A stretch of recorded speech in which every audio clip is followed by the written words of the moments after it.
Well, what about the pay cut? I asked, my voice barely a whisper against the triumphant din that filled the 12th floor of Ether Dynamics' zenith spire. Reginald Sterling's hand, heavy on my shoulder, didn't flinch. Just business, he replied, a casual wave of his hand dismissing my decade of dedication. We're adjusting the compensation structure for the entire leadership team. Everyone's making changes. Everyone? The lie was a bitter taste on my tongue, burning as fiercely as the sharp, undeniable truth I overheard just seconds later. A colleague's excited whisper cut through the celebratory clamor. Young Julian Vance just got a 20% raise.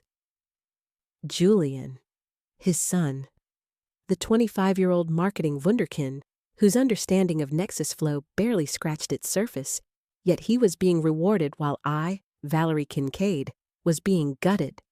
A 20% raise for him, a 25% cut for me. The sheer, breathtaking injustice of it ignited something cold and resolute deep within me. Confetti, sparkling like shattered promises, floated down around us, a cruel backdrop to the 4.2 billion credits in revenue we were supposedly celebrating. A milestone I'd personally architected. My blood ran cold. The woman behind the curtain, as I was still reeling from this raw injustice, a soft voice broke through my daze. Ms. Kincaid? It was Lena Petrov, one of our newest interns. Bright, energetic, fresh out of university, she'd shadowed me for 3 weeks the previous quarter, her eyes always wide with admiration, seeing me as a beacon in this tech-driven world. They're saying you might be leaving, Lena ventured cautiously, her young face etched with genuine concern. Her innocent question twisted the knife deeper. My impending departure was already company gossip. They weren't just slashing my salary. They were systematically erasing me, preparing for my silent, humiliating exit. I managed a faint, brittle smile. Nothing's certain here, Lena. You'll learn that soon enough. She nodded, still clutching a small party hat. In that moment, the truth slammed into me with chilling clarity. They weren't just celebrating the company's success. They were celebrating my impending absence. I retreated to my office, the confetti on the corridor floor mocking me with its celebratory gleam. Closing the door, the weight of the enforced cheer pressed down, suffocating me. The email still glowing on my screen. This is part of a restructuring process intended to reflect new priorities. My priorities? The very digital foundations I had painstakingly laid for Ether Dynamics. I sank into the leather chair, which once felt like a well-deserved throne of my own making. Through my glass wall, I watched Lena laughing with people who used to gravitate towards me, seeking my guidance. She had the fresh, sharp energy I once possessed, before it was systematically siphoned off, year after year, to build this very system. 3 years prior, Ether Dynamics had been teetering on the brink of absolute collapse, clients abandoning ship, devastating audit violations, and a product line so desiccated it was beyond resuscitation. I was brought in on a 6-month contract to stabilize growth. I stayed because I believed, truly believed, in the dormant potential buried within this company, and because no one else dared to do what was necessary to fix it. I didn't ask for accolades or public glory, only a chance to build something meaningful. I was the one who designed the modular energy routing system. I personally rewrote the convoluted licensing model. I brought in the cornerstone clients they still proudly flaunted in every quarterly report. I was the architect, the strategist, the 2 AM pitch writer, the one who pulled our CEO, Reginald, from countless crises, time and time again. Now, I was a ghost in my own creation. No one overtly erased me. They simply began to dim the lights, subtly, progressively, until my presence would seamlessly fade into nothingness. Just 2 weeks ago, I submitted the Q2 growth presentation, meticulously detailing how my new system drove a 48% increase in client retention. Today, I opened the final version Reginald sent to the board. My name was utterly gone. Where I had proudly written, proposed by Valerie Kincaid, head of product development, it had been coldly replaced with, led by product team. The silence in the room was deafening, mirroring the void where my contribution once stood. The act was surgical, deliberate. They didn't want to destroy me. They wanted to dissolve me like sugar in boiling water, sweet for a moment, then utterly gone. And the most chilling part? Not a single soul questioned it. On paper, it looked like seamless collaboration. It looked like undeniable progress. The HR meeting and hollow smiles. The next morning, an opaque meeting invitation arrived from HR. Strategic role discussion. 8:45 a.m. No reason, no explanation. A summons, not an invitation. The meeting room was sterile white, the fluorescent lighting unforgiving, presided over by two women whose smiles seemed meticulously rehearsed, betraying nothing but an impersonal efficiency. I wore the same navy suit from my Q2 presentation 2 weeks prior, the day I commanded the boardroom, outlining our path to achieving a 36% profit margin. Today, I was being offered a new opportunity, a veiled demotion, my new focus, visionary direction, and supporting emerging talent. We think you should transition to a more supportive role, one said cheerfully, her voice devoid of genuine emotion. Not exactly stepping back, but stepping into the background. Who proposed this? I asked, my voice flat, devoid of the emotion I felt churning inside. They exchanged trained glances, a silent confirmation of their united front. A unanimous decision by the executive leadership. I knew that tone. I'd used it myself during past, painful personnel restructurings. It was the corporate euphemism for, thanks for your service, now get out of the way, quietly. One signature, one system. That afternoon, I didn't bother to return to the office. The air there felt toxic. I drove straight home, the Siberia skyline blurring in my rearview mirror. No more meetings, no more calls. Just me, my old, trusted laptop, and a familiar black folder. A folder I hadn't dared to touch in over 4 years. The sting of Reginald's words and Julian's undeserved raise lingered, a venomous echo in the hollow victory cries of ether dynamics.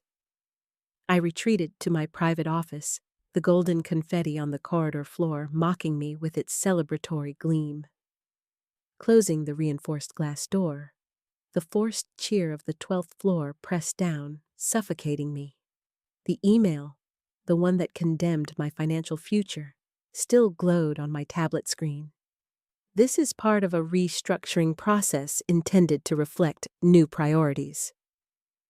My priorities, the very digital foundations I had painstakingly laid for this empire. I sank into the leather chair, which once felt like a well-deserved throne of my own making. Through my glass wall, I watched Lena Petrov, one of our newest interns, laughing with people who used to gravitate towards me, seeking my guidance. Lena, bright, energetic, fresh out of university, had shadowed me for 3 weeks the previous quarter, her eyes always wide with admiration. Just moments ago, her innocent question, "They're saying you might be leaving?"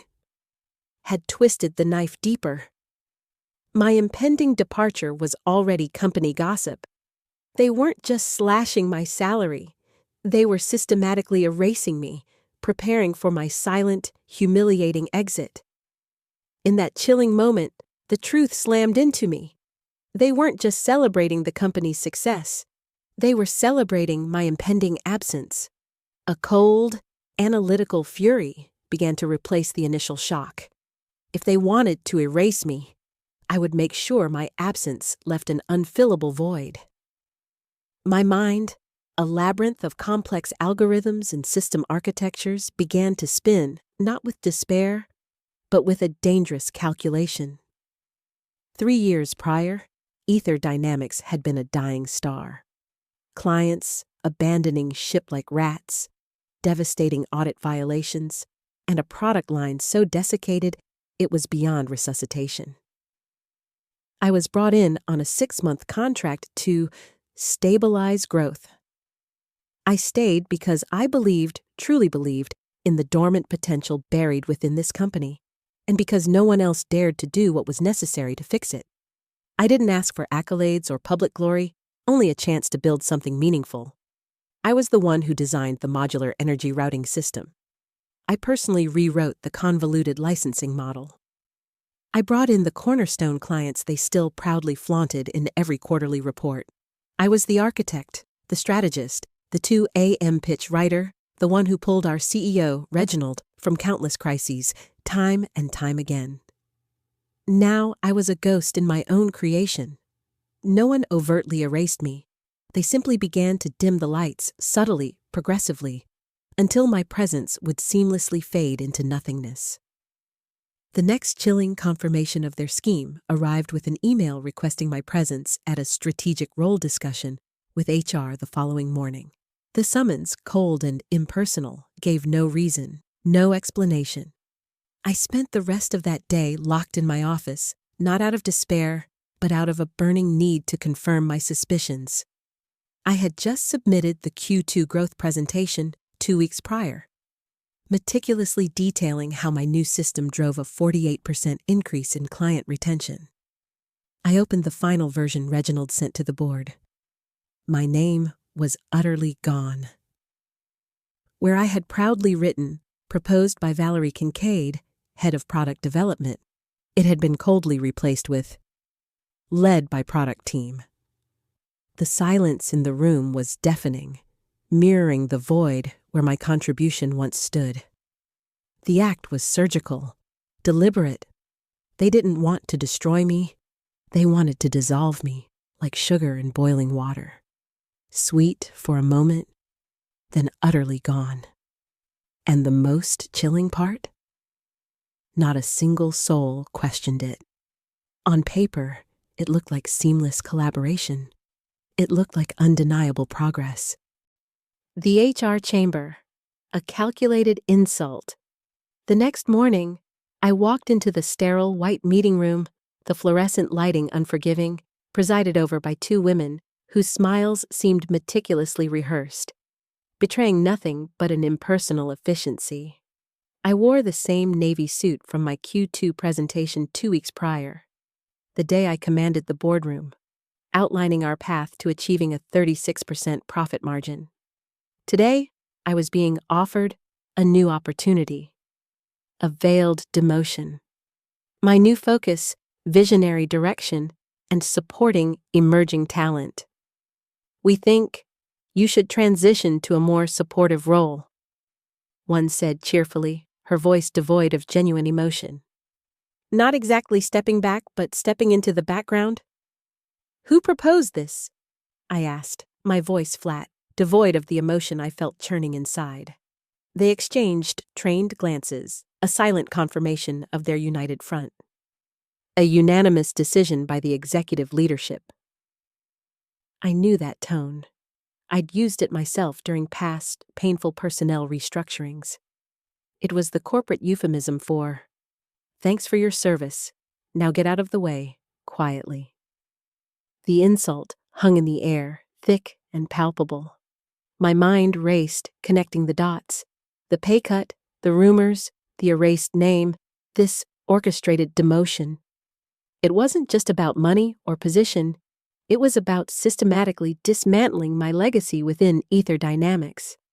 I looked at them, these 2 smiling automatons, and then a faint, almost imperceptible detail caught my eye through the meeting room's one-way glass panel. It was the executive boardroom just across the hall, and there, sitting in my usual seat, the very chair I had occupied for years, was Lena Petrov, my intern, the one who had just asked if I was leaving. A cold, hard knot formed in my stomach. This was the new priority. They weren't just dimming the lights. They were flipping a switch, replacing me with a younger, cheaper, more pliable version of what they thought I was. I rose from my chair, the scraping sound echoing in the unnervingly quiet room. "I understand," I said, my voice calm, almost detached. "Thank you for the opportunity." I turned and walked out, leaving their hollow smiles behind. I didn't bother to return to my office. The air there felt toxic. I drove straight home, the Siberia skyline blurring in my rearview mirror. No more meetings, no more calls. Just me, my old, trusted laptop, and a familiar black folder. A folder I hadn't dared to touch in over 4 years. A folder that held the true, forgotten key to Ether Dynamics' very existence. That afternoon, the Siberia skyline passed in a blur outside my car window, a vibrant canvas of illuminated spires and sky bridges that usually filled me with pride. Today, it felt like a cage of light, trapping me in the betrayal that had just unfolded. The toxic air of Ether Dynamics still clung to my suit, a phantom weight on my shoulders. I didn't return to my office. There was nothing left for me there, no dignity to salvage. I drove straight home, the silence of my personal transport, a stark contrast to the earlier cacophony of celebration. No more forced smiles, no more veiled threats. Just me, my old, trusted laptop, and a profound sense of emptiness that was rapidly hardening into resolve. As I walked into my apartment, the sleek, minimalist design, usually a haven of calm, felt stark and impersonal. My mind raced, replaying the HR meeting, Reginald's dismissive words, Julian's undeserved raise, Lena in my chair. It wasn't just about my salary. It was about erasing my existence, systematically dismantling the legacy I had poured my life into. The realization that Lena, my bright-eyed intern, was now occupying my seat in the executive boardroom twisted the knife of betrayal. She was the new voice they wanted to amplify, built on the ashes of my contributions. I threw my briefcase onto the polished chrome table, the clang echoing in the quiet space. Then my eyes fell upon a familiar black folder, tucked away on a dusty shelf of my home office.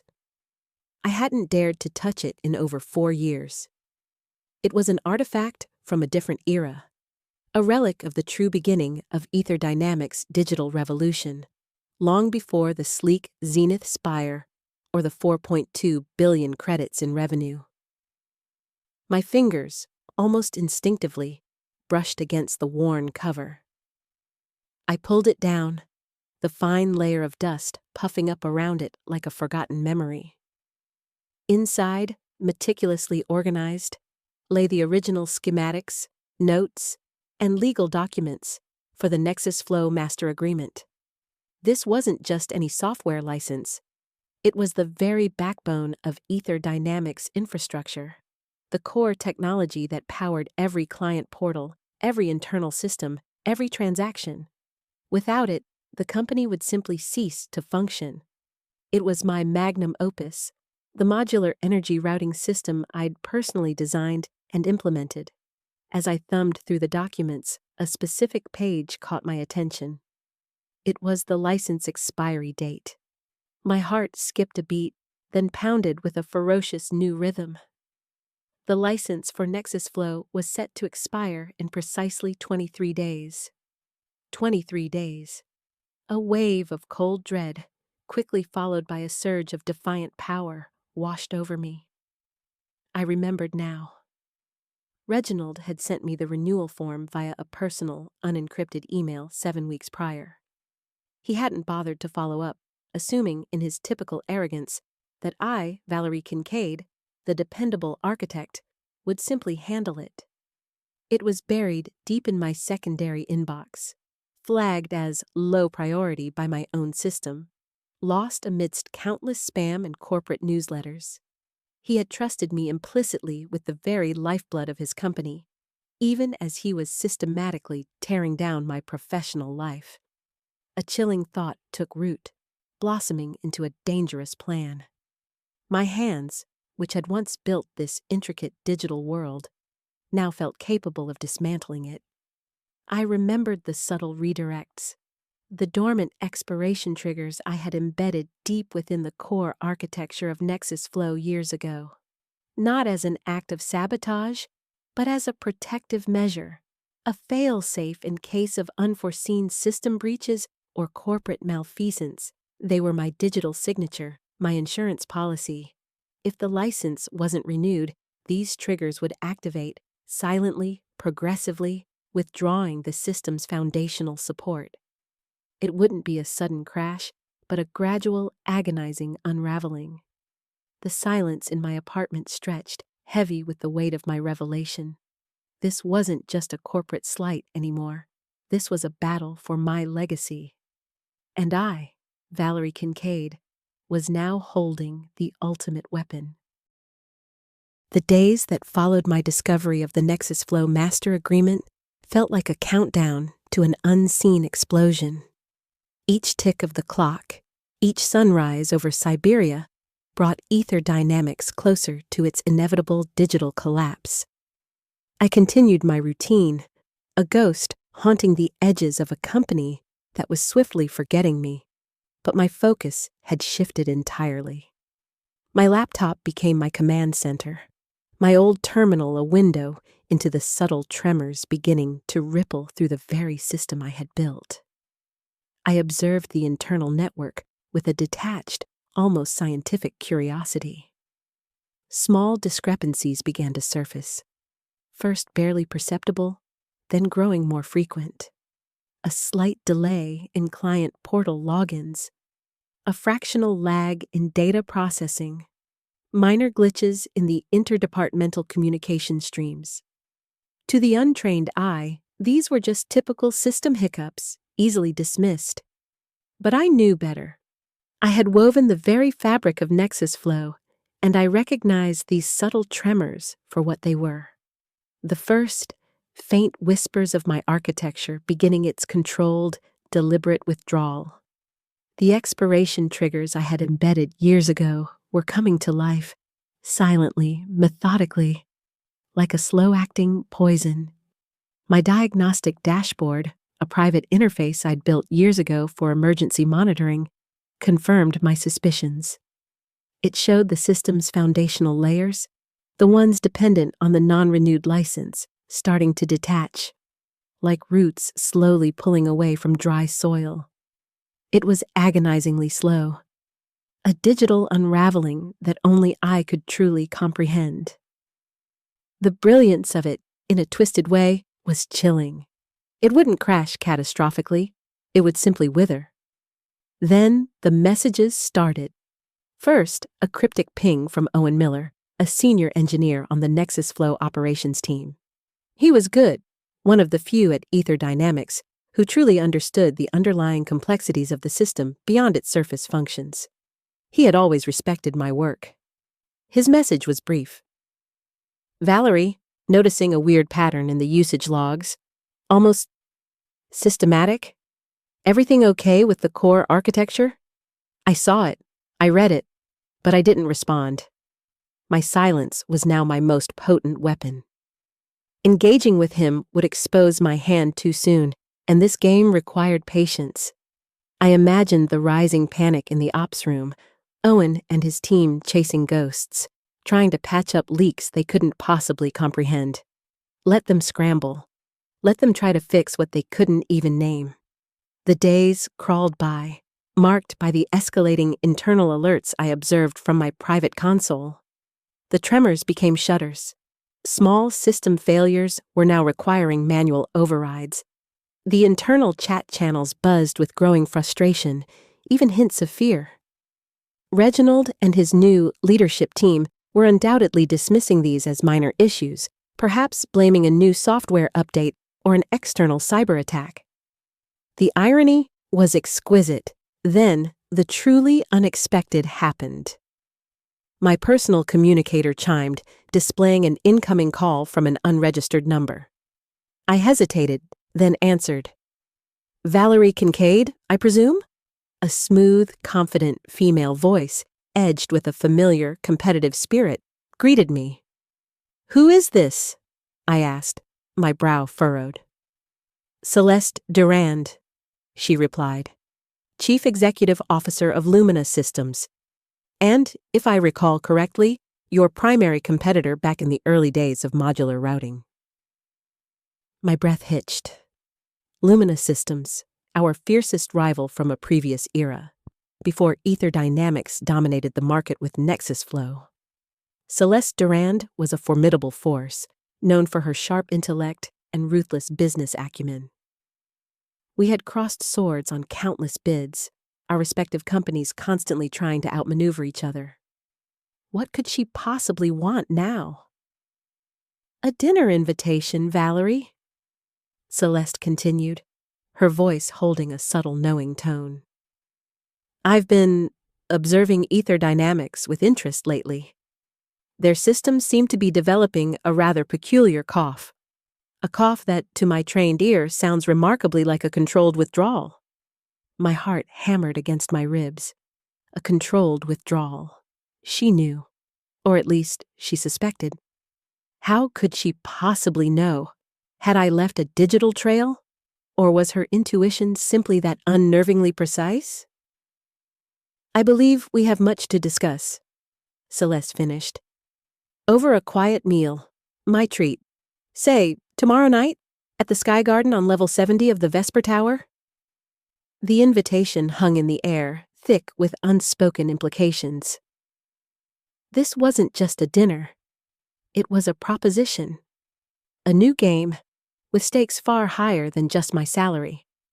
My calculated destruction of Ether Dynamics was already setting off ripples, and the sharks were beginning to circle. The question was, would I join them?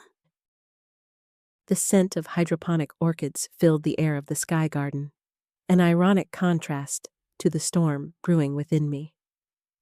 Celeste Durand was already seated when I arrived at the Vesper Tower, her posture impeccable, her eyes sharp and assessing. She gestured to the vacant seat opposite her. Valerie, she acknowledged with a nod, a faint, knowing smile playing on her lips. Punctual as ever. We ordered the small talk about the cityscape below and the latest advancements in atmospheric filtration, feeling like a thin veil over the true purpose of our meeting. Once the waiter had departed, Celeste leaned forward slightly, her voice dropping to a low, conspiratorial tone. Let's dispense with the pleasantries, shall we? She began. I have a proposition, Valerie, one that I believe will be mutually beneficial. I remained silent, my gaze unwavering, a silent challenge for her to reveal her hand. For months now, she continued, my analytics team has been tracking anomalies within Ether Dynamics network, sporadic latency spikes, unusual data packet routing, microfailures that disappear before a general alert can be triggered. Most companies would dismiss them as noise, but I know your work, Valerie. I've seen your signature. My jaw tightened. She did know, or at least, she was dangerously close to the truth. My signature? I prompted, feigning ignorance, though my heart pounded with a mix of fear and exhilaration. Indeed, Celeste affirmed, her smile widening just a fraction. That subtle, almost imperceptible withdrawal. It's a hallmark of the Nexus Flow architecture, isn't it? A self-preservation mechanism. A controlled unraveling rather than a catastrophic collapse. Quite brilliant, actually. A cold sweat pricked my skin. She wasn't just observing glitches. She understood the why behind them. This wasn't a guess. It was an educated deduction from someone who knew the game as well as I did, if not better. So, what do you want, Celeste? I cut to the chase, my patience wearing thin. She steepled her fingers, her eyes gleaming. I want Nexus Flow, Valerie.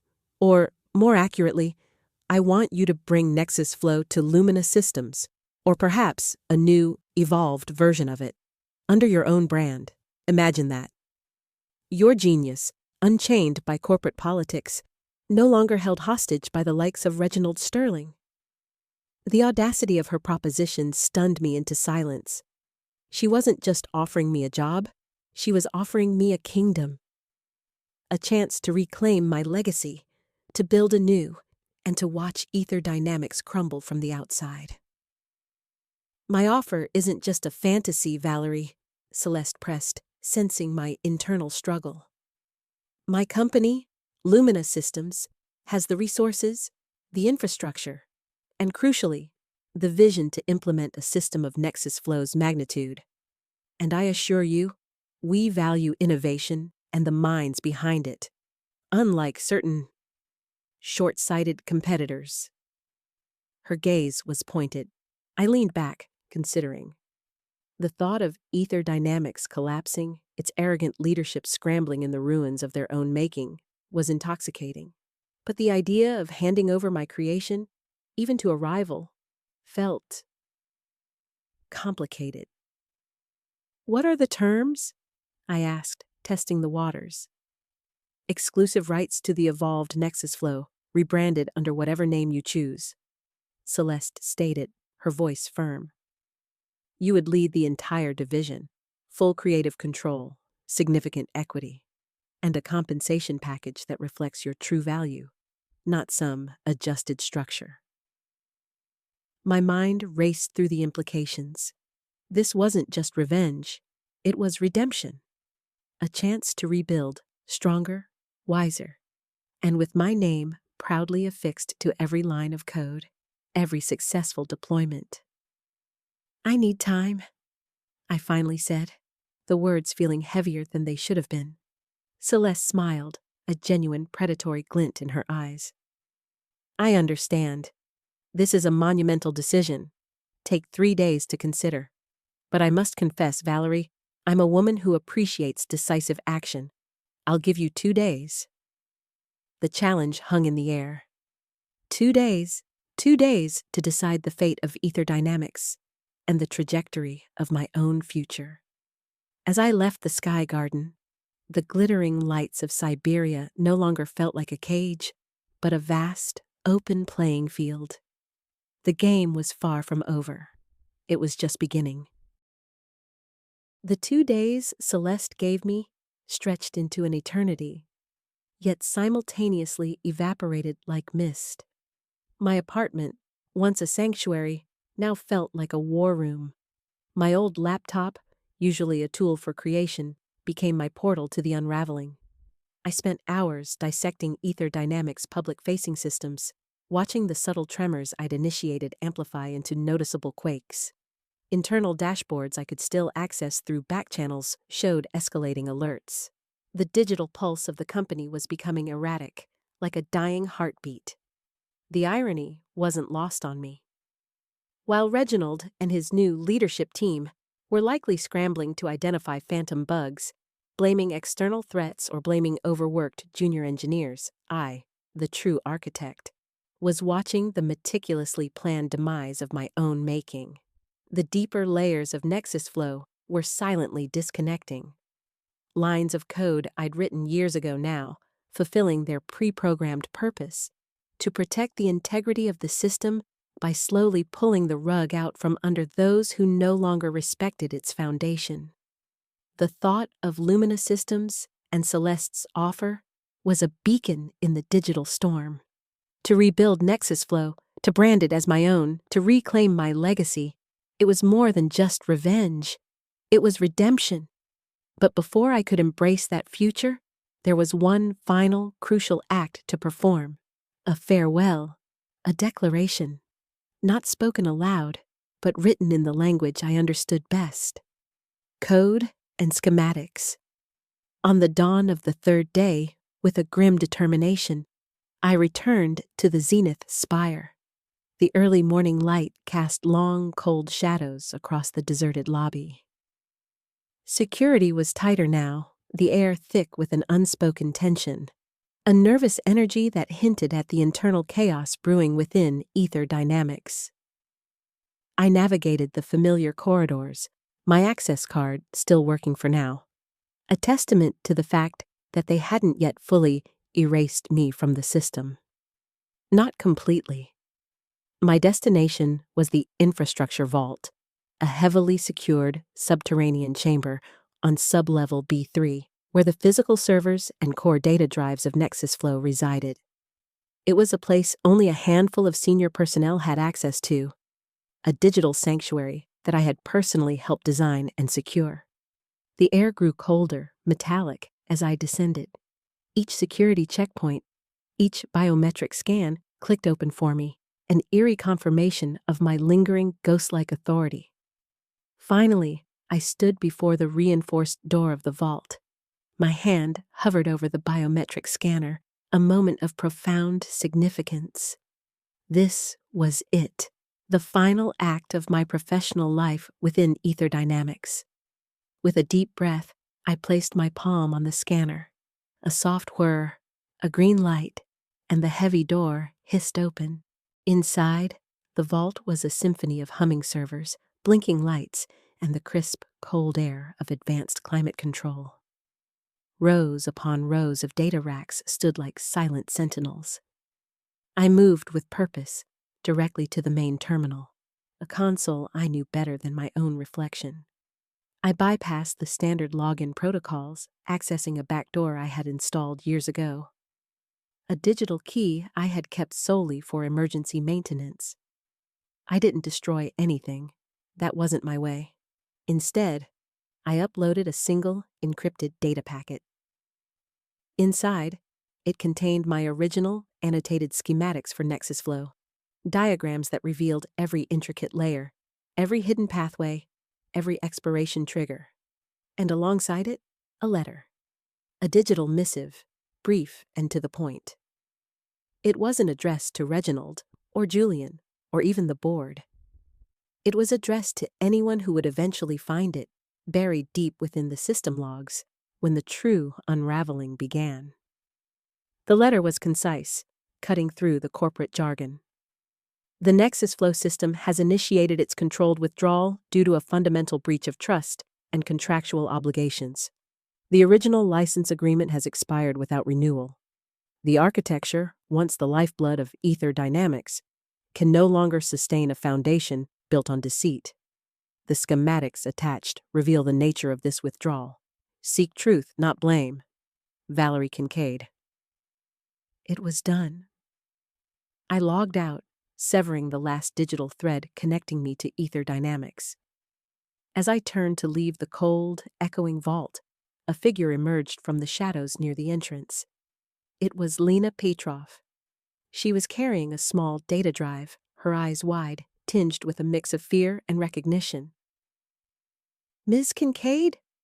she whispered, her voice barely audible over the server hum. I saw you on the internal cameras. What's happening?" I looked at her, truly looked at her. She wasn't just an intern anymore. She was sitting in my old seat, witnessing the fallout of a corporate betrayal. "The truth, Lena," I said, my voice low and steady. "The truth is finally coming to light." I didn't wait for her response. I simply walked past her, out of the vault, and out of ether dynamics for good. The final piece of my gambit was in play.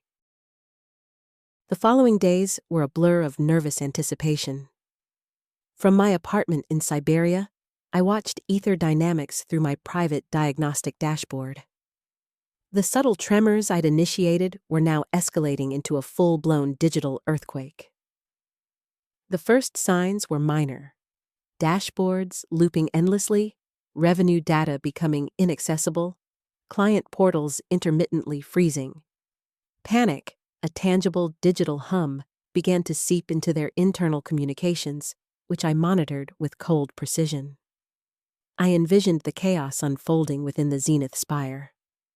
The operations team, led by Owen Miller, would be in a frantic scramble, chasing phantom errors, rebooting servers that refused to cooperate.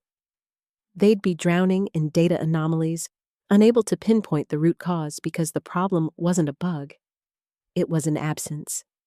My absence. The meticulously designed withdrawal of Nexus Flow's core functionality. My former colleagues, the ones who had dismissed me, were now staring into the abyss of their own making. I saw internal alerts escalating from minor disruption to critical system failure. Client calls flooded their support channels, their digital cries echoing through the very networks I had built. Reginald Sterling, I imagined, would be pacing his plush office, demanding answers, his frustration mounting with every passing minute of digital paralysis. Then, the public-facing systems started to buckle. First, their global analytics platform, the one that boasted real-time market insights, began to display erratic, nonsensical data. Next, client transaction histories became corrupted, then entirely inaccessible. Financial reports froze. The sheer scale of the disruption was immense, cutting to the very core of Ether Dynamics operations. While Ether Dynamics descended into digital pandemonium, I received another call from Celeste Durand. "Valerie," she stated, her voice calm and collected, a stark contrast to the unfolding chaos. "My team at Lumina Systems has just released a public statement. We're teasing a groundbreaking partnership, set to invent enterprise infrastructure." A shiver of anticipation ran down my spine. This wasn't just observation, it was a calculated move. "And the timing?" I asked, though I already knew the answer. "Impeccable, wouldn't you say?"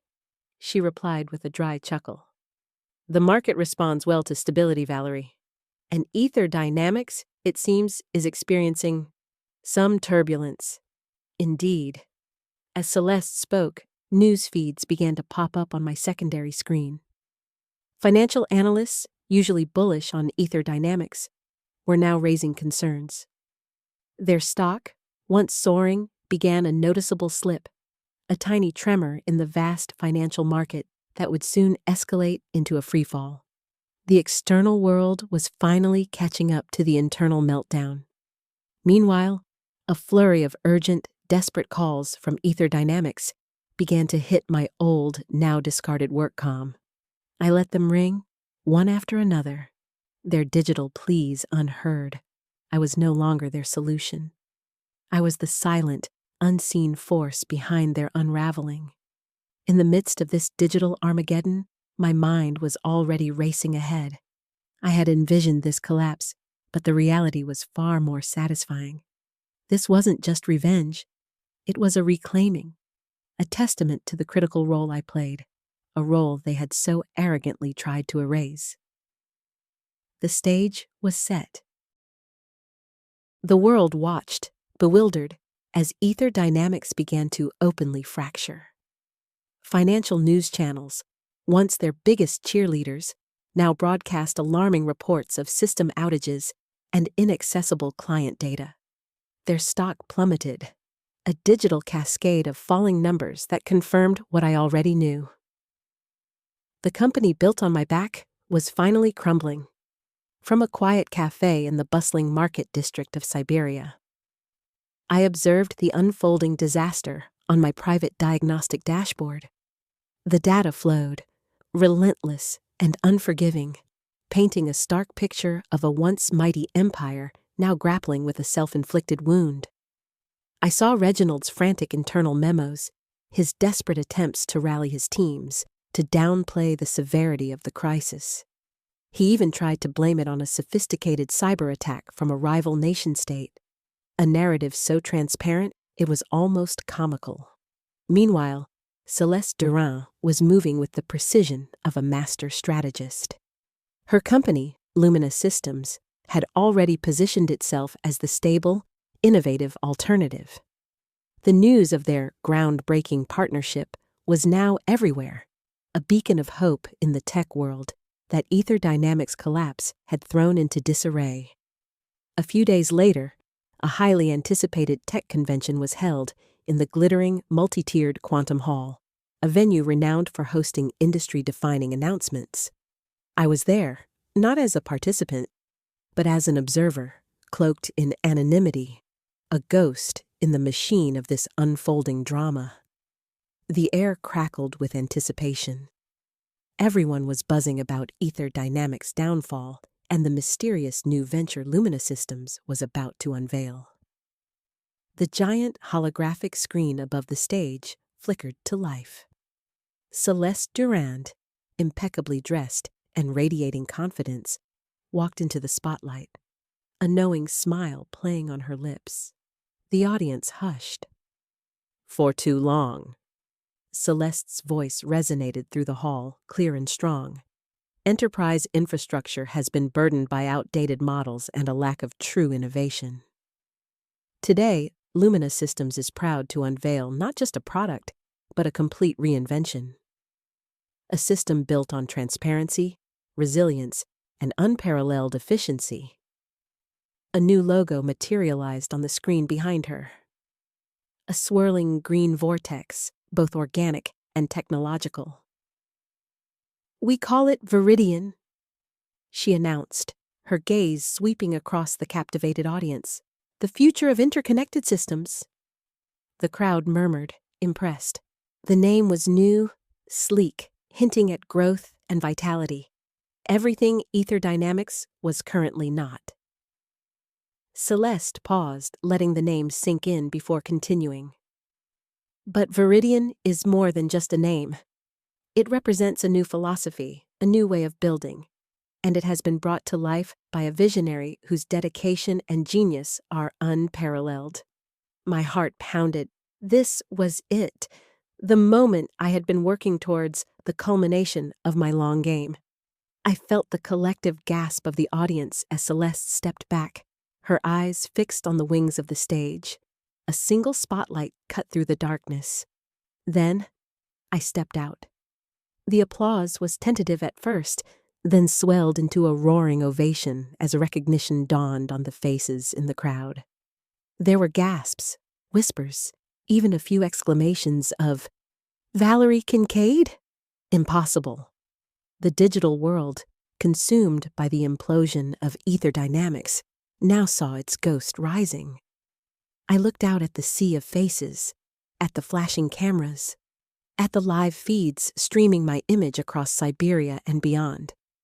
I approached the podium, a sense of quiet power settling over me.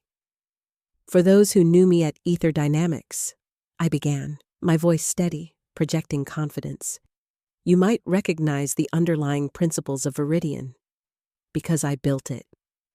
A collective murmur swept through the hall. "I rebuilt it. From the ground up, stronger, more resilient. This time, my name is on it. This time, it's mine." Somewhere, I knew Lena Petrov would be watching. I imagined her reaction, perhaps tears, perhaps a dawning understanding of the true scale of the game that had been played. My system, my legacy, was not erased. It was reborn, and the world was about to see it. The aftermath of my unveiling at the Quantum Hall was immediate and cataclysmic for Ether Dynamics. While the world buzzed with the revelation of Viridian and my return, the panic within their corporate walls escalated into utter pandemonium. My private diagnostic dashboard, running on my old laptop, became a real-time monitor of their demise. Dashboards that had once displayed their soaring revenues now flickered erratically, looping through corrupted data. Client portals, once the envy of the industry, were completely down, displaying error messages that no amount of frantic reboots could resolve.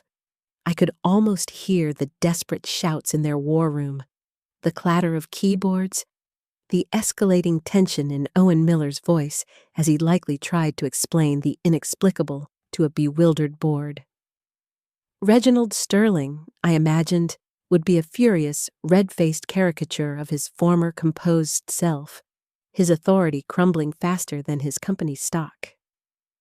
I watched as their internal systems, one by one, went dark, victims of the controlled, systematic withdrawal of Nexus Flow's core architecture. It wasn't a hack. It was an implosion, an elegant, self-executing demolition. "It's Valerie Kincaid!" I pictured him roaring, dismissing the very idea. "She couldn't possibly be behind this. She's just a disgruntled architect." Oh, how wrong he was. I wasn't just behind it. I was it. Meanwhile, the financial markets reacted with brutal efficiency. Ether Dynamics stock, already slipping, plunged into freefall. News anchors, their voices grave, reported on the company's unprecedented system failures and the sudden, dramatic loss of investor confidence. Simultaneously, Lumina Systems stock soared, buoyed by the excitement surrounding Viridian and the implied stability it offered in a newly volatile market. Celeste Durand had played her hand masterfully, timing our announcement perfectly with Ether Dynamics' public implosion. I received a brief, encrypted message from Celeste. "The market is responding. We're breaking records." A small, satisfied smile touched my lips. This wasn't just a win, it was a revolution. From a different corner of Siberia in her own modest apartment, I knew Lena Petrov was watching the live stream of the convention. I imagined her young face, once filled with admiration for a company, now contorted in a mix of shock, understanding, and perhaps tears. She had seen me leave the vault. She had sensed something was amiss. Now the full truth was laid bare for her. She saw not just the fall of Ether Dynamics, but the phoenix-like rise of Viridian and the woman behind it. The woman they tried to erase. On the massive screens at the Quantum Hall, the Viridian interface displayed, bright and unyielding, a simple confirmation. System authenticated, VK. My initials, my name, my legacy. Undeniable, unforgettable. This wasn't just a platform, it was a declaration. A testament that true value, once overlooked and betrayed, could not be suppressed. I had put my name on my legacy, not with a whisper, but with a roar that echoed across the digital landscape. The Zenith Spire, once a symbol of Ether Dynamics dominance, now cast a long shadow over the Siberia skyline, a monument to a fallen empire. For me, life had transformed beyond recognition. I was no longer an unseen architect toiling in the shadows, but the visible force behind Viridian. My new office, perched high in the sleek Lumina Tower, a beacon of innovation that had quickly risen to prominence, offered panoramic views of the very city I had helped reshape. The space was bright, expansive, reflecting the open, transparent ethos of my new venture. On my meticulously organized desk, nestled among state-of-the-art holographic displays, sat a single, small artifact, my old Ether Dynamics nameplate bearing my former title. It wasn't there as a trophy, but as a stark, tangible reminder, a symbol of survival, a testament to the fact that even when the ground beneath you crumbles, you can always build anew, stronger, wiser. My chief of staff, Maya, a brilliant and pragmatic woman in her early 30s, entered the office with a crisp, efficient stride. "Valerie," she announced, her voice filled with quiet triumph. "The IPO for Viridian has been cleared. The market response is unprecedented, and there's more. Reports from the Siberia Enforcement Bureau indicate Reginald Sterling is officially under investigation for corporate malfeasance and gross negligence, directly linked to the Nexus Flow licensing debacle." A slow, satisfied smile spread across my face.